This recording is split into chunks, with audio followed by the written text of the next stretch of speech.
ಪರಶುರಾಮ ನಾಡಲ್ಲೀಗ ನದಿ ಒಡಲನೆ ಬಗೆಯುವ ದಂಧೆಯೊಂದು ಅವ್ಯಾಹತವಾಗಿ ನಡೆಯುತ್ತಿದೆ. ಉಡುಪಿ ಜಿಲ್ಲೆಯ ತ್ರಾಸಿ ಹಕ್ಲಾಡಿ ಗ್ರಾಮ ಪಂಚಾಯತ್ ವ್ಯಾಪ್ತಿಯಲ್ಲಿ ನಡೆಯುತ್ತಿರುವ ಮರಳು ಮಾಫಿಯಾಕ್ಕೆ ಜನರು ಬೆಚ್ಚಿ ಬಿದ್ದಿದ್ದಾರೆ. ಸಕ್ರಮದ ಹೆಸರಲ್ಲಿ ಅಕ್ರಮ ಮರಳುಗಾರಿಕೆ ನಡೆಯುತ್ತಿದ್ದರೂ ಜಿಲ್ಲಾಡಳಿತ ಜನಪ್ರತಿನಿಧಿಗಳು ಕಣ್ಮುಚ್ಚಿ ಕುಳಿತಿದ್ದಾರೆ. ಜಿಲ್ಲೆಯ ನದಿ ಮೂಲವನ್ನು ಉಳಿಸುವ ನಿಟ್ಟಿನಲ್ಲಿ ನ್ಯೂಸ್ ನೆಕ್ಸ್ಟ್ ಪಣ ತೊಟ್ಟಿದ್ದು ಮರಳು ಮಾಫಿಯಾ ಅಭಿಯಾನವನ್ನೇ ಕೈಗೊಂಡಿದೆ.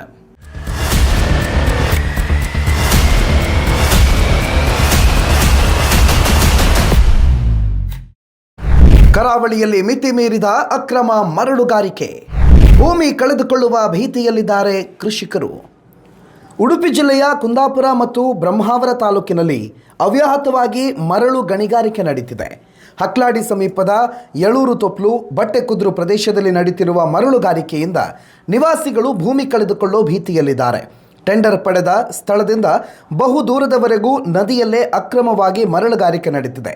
ಈ ಭಾಗದಲ್ಲಿ ನದಿ ದಂಡೆಯಲ್ಲೇ ತೆಂಗಿನ ತೋಟ ಮತ್ತು ಸಾಕಷ್ಟು ಮನೆಗಳಿವೆ. ಆದರೆ ನದಿ ದಂಡೆಯ ಪಕ್ಕದಲ್ಲೇ ಮರಳುಗಾರಿಕೆ ನಡೆಸ್ತಾ ಇರೋದ್ರಿಂದಾಗಿ ನದಿ ತೀರದಲ್ಲಿ ಕೊರತೆ ಉಂಟಾಗ್ತಿದೆ. ಸ್ಥಳೀಯ ನಿವಾಸಿಗಳಿಂದ ವಿರೋಧ ವ್ಯಕ್ತವಾಗುತ್ತಲೇ ಮರಳುಗಾರಿಕೆ ಪ್ರದೇಶವನ್ನೀಗ ಮಂಡಕಟ್ಟು ದೇವಸ್ಥಾನದ ಬಳಿಗೆ ಸ್ಥಳಾಂತರಿಸಲಾಗಿದೆ. ಮುಂದೆ ಈ ಅಕ್ರಮ ಮರಳು ಗಣಿಗಾರಿಕೆಯಿಂದ ದೇವಸ್ಥಾನಕ್ಕೂ ಕುತ್ತು ಬರುವ ಅಪಾಯವಿದೆ. ಹಕ್ಲಾಡಿ ಮಾತ್ರವಲ್ಲ, ತ್ರಾಸಿಯ ಅನಗೋಡು ಪ್ರದೇಶದಲ್ಲಿಯೂ ಅಕ್ರಮ ಮರಳುಗಾರಿಕೆಯ ಆರೋಪ ಕೇಳಿಬಂದಿದೆ. ಅಧಿಕೃತವಾಗಿ ಗಣಿ ಮತ್ತು ಭೂವಿಜ್ಞಾನ ಇಲಾಖೆಯಿಂದಲೇ ಅನುಮತಿ ಪಡೆದಿದ್ರೂ ಕೂಡ ಟೆಂಡರ್ನಲ್ಲಿರುವ ಎಲ್ಲ ನಿಯಮಗಳನ್ನು ಗಾಳಿಗೆ ತೂರಿ ಮರಳುಗಾರಿಕೆ ನಡೆಸುತ್ತಿರೋದು ಬಯಲಾಗಿದೆ. ಜಿಲ್ಲಾಡಳಿತ, ಗಣಿ ಮತ್ತು ಭೂವಿಜ್ಞಾನ ಇಲಾಖೆ, ಪೊಲೀಸ್ ಅಧಿಕಾರಿಗಳು ಕಣ್ಣಿದ್ದು ಕುರುಡರಾಗಿದ್ದಾರೆ. ಗ್ರಾಮಸ್ಥರು ಅಕ್ರಮದ ವಿರುದ್ಧ ಪ್ರಶ್ನೆ ಮಾಡಿದ್ರೂ ಕೂಡ ದಂಧೆಕೋರರಿಗೆ ಬೆಂಬಲವಾಗಿ ನಿಂತಿದ್ದಾರೆ ಅನ್ನೋ ಆರೋಪ ಕೇಳಿಬಂದಿದೆ. ತ್ರಾಸಿಯ ಅನಗೋಡ್ನ ಬಳಿಯ ನದಿ ತೀರದಲ್ಲಿಯೇ ಶೆಡ್ ನಿರ್ಮಿಸಿ ಕಾರ್ಮಿಕರನ್ನ ಕೆಲಸಕ್ಕಿಟ್ಕೊಂಡು ಮರಳುಗಾರಿಕೆಯನ್ನು ನಡೆಸಲಾಗ್ತಿದೆ. ಮರಳು ಸಾಗಾಟಕ್ಕೆ ಸರ್ಕಾರದಿಂದ ಪರ್ಮಿಟ್ ಅಗತ್ಯವಿದೆ.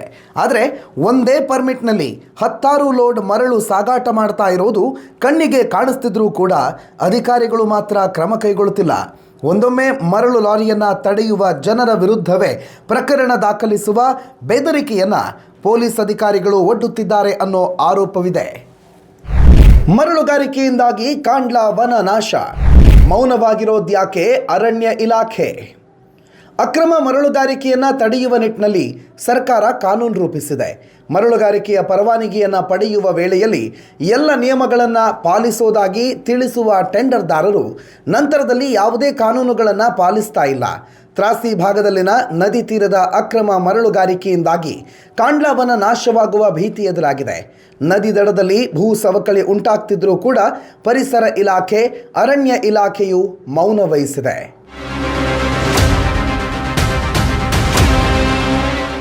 ಸಂಜೆಯ ನಂತರದಲ್ಲಿ ಮರಳುಗಾರಿಕೆ ನಡೆಯುವುದಕ್ಕೆ ನಿಷೇಧವಿದೆ. ಆದರೆ ರಾತ್ರಿ 8 ಗಂಟೆವರೆಗೂ ಎಲ್ಲೆಡೆ ಮರಳು ತೆಗೆಯುವ ಕಾರ್ಯ ನಡೀತಿದೆ ಅನ್ನೋ ಆರೋಪವೂ ಕೇಳಿಬರ್ತಿದೆ. ಕೆಲವು ಖಾಸಗಿ ಟೆಂಡರ್ ಜೊತೆಗೆ KRDL ಮರಳುಗಾರಿಕೆಯ ವಿರುದ್ಧವೂ ಕೂಡ ಗ್ರಾಮಸ್ಥರು ಸಮರಕ್ಕಿಳಿದಿದ್ದಾರೆ. ಗ್ರಾಮಸ್ಥರನ್ನೇ ಬೆದರಿಸಿ ಮರಳು ಗಣಿಗಾರಿಕೆ ನಡೆಸೋ ಕೆಲಸವನ್ನು ಅಧಿಕಾರಿಗಳು, ಟೆಂಡರ್ದಾರರು ಮಾಡ್ತಿದ್ದಾರೆ. ಚುನಾವಣೆಗಳು ಬಂದಾಗ ಪರಸ್ಪರ ಕಚ್ಚಾಡೋ ರಾಜಕಾರಣಿಗಳು ಮರಳು ಅಕ್ರಮದಲ್ಲಿ ಪಕ್ಷ ಭೇದ ಮರೆತು ಪರಸ್ಪರ ಸಾಥ್ ಕೊಡ್ತಿದ್ದಾರೆ. ಹಾಲಿ ಮಾಜಿ ಪ್ರತಿನಿಧಿಗಳ ವಿರುದ್ಧವೂ ಅಕ್ರಮ ಮರಳುಗಾರಿಕೆಯ ಆರೋಪವಿದೆ. ಇನ್ನು ಜನಪ್ರತಿನಿಧಿಗಳ ಒತ್ತಡಕ್ಕೆ ಮಣಿದ ಅಧಿಕಾರಿಗಳು ಜನ ವಿರೋಧಿ ಕೆಲಸ ಮಾಡ್ತಿದ್ದಾರೆ. ಒಂದೊಮ್ಮೆ ಅಕ್ರಮ ಮರಳುಗಾರಿಕೆ ಹೀಗೆ ಮುಂದುವರೆದರೆ ಉಡುಪಿ ಜಿಲ್ಲೆಯ ನದಿ ಮೂಲಕ್ಕೆ ಕೊಡಲಿ ಏಟು ಬೀಳೋದು ಖಚಿತ. Special report, news next, Udupi. ಉತ್ತಮ ಸಂಸ್ಕಾರಯುತ ಶಿಕ್ಷಣದೊಂದಿಗೆ VSS English medium CBSE school, Udupi Muddur.